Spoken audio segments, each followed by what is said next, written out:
ચોરી કરવાના ચેલેન્જ આપે છે. ચોરી તો એ મકાન તૂટ્યું ગઈકાલ રાત્રે. જે 2 દિવસ પછી અહીં ચોરી થઈ છે માણેકવાની બીજી લાઈનમાં.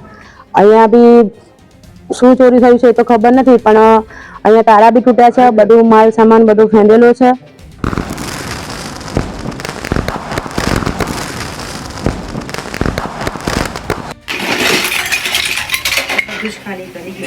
આ ખોટા પાટલા નીકળ્યા ને તો ખોટા પાટલા તોડીને ગયા છે. આવી રીતે નુકસાન બી એટલું કરતા ગયા છે. 2 દિવસ પહેલા અમારા જ મકાનમાં ચોરી થઈ હતી. અમારા મકાનમાં 6 લાખ જેવો મુદ્દો અને બાજુમાં જ મારા ઘરની બાજુમાં જ બીજી ચોરી થઈ, ત્યાં બી 3 લાખનો મુદ્દા માલ ગયો છે. 3 લાખનો મુદ્દે માલ ગયો છે. અને આજે 2 દિવસ પછી અહીં ચોરી થઈ છે માણેકવાની બીજી લાઈનમાં. અહીંયા બી શું ચોરી થયું છે એ તો ખબર નથી, પણ અહીંયા તાળા બી તૂટ્યા છે, બધું માલ સામાન બધું ફેંદેલો છે. મારો સવાલ એ છે ને કે પેટ્રોલિંગ ક્યાં છે?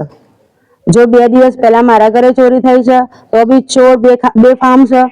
એ લોકોએ આપણને ચેલેન્જ આપી છે કે અમે 2 દિવસ પહેલા તમારા ઘરે બી કામ પતાવીને ગયા છે અને અત્યારે બી અમે એલર્ટ છીએ અને અત્યારે બી અમે અહીંયા બી કામ ચોરી કરીને ગયા છીએ. એ પોલીસ સામે બી પોલીસની સામે ચેલેન્જ કરી એ લોકોએ કે ભાઈ પોલીસ બેઠી હશે ને તો બી અમે ચોરી કરી શકીએ છીએ. 2 દિવસ પહેલા મારા ઘરે કરી છે, આજે ત્રીજી લાઈનમાં કરી છે, તો પેટ્રોલિંગ ક્યાં છે? હું સવાલ ઉઠાવું છું કે પેટ્રોલિંગ કેમ નથી? પોલીસ તપાસ કરવા આવી વખતે શું રજૂઆત કરી હતી?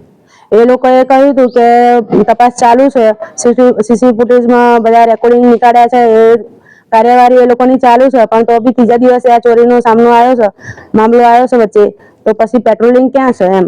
અને પેટ્રોલિંગ ઉપર કરતા હોય તો પેટ્રોલિંગ ત્યાં બેસી રહે છે એના કરતા સોસાયટીમાં ફરો. અત્યારે તો વિશ્વાસ રાખીને બેઠા છીએ કે આવશે માલ પાછો, અને પોલીસમાં બી અમે વિનંતી જ કરીએ છીએ કે તમારી પર ભરોસો રાખ્યો છે જનતાએ તો તમે જનતાનો ભરોસો પાર પાડજો. ચોરનો ભરોસો જીતવા ના દેતા, જનતાનો ભરોસો જીતવા દેજો. ના, મારું પોતાનું મકાન છે. કામ ધંધો અત્યારે હાઉસવાઈફ તરીકે ઘરે જ છું. હસબન્ડ નું બી નોકરી છૂટી ગયેલી છે, એ બી હાથ ઉપર ગયા ઉપર છે અત્યારે. અને ઘરમાં જે મૂડી રકમ 10 રૂપિયા સુધી પણ નથી બાકી રાખ્યું, બધું જ લઈને ગયા છીએ. 0 કરીને અમને લોકોને મૂક્યા છે અત્યારે. એટલે અમારી માંગ એટલી જ છે ને કે અમને ન્યાય અપાવો.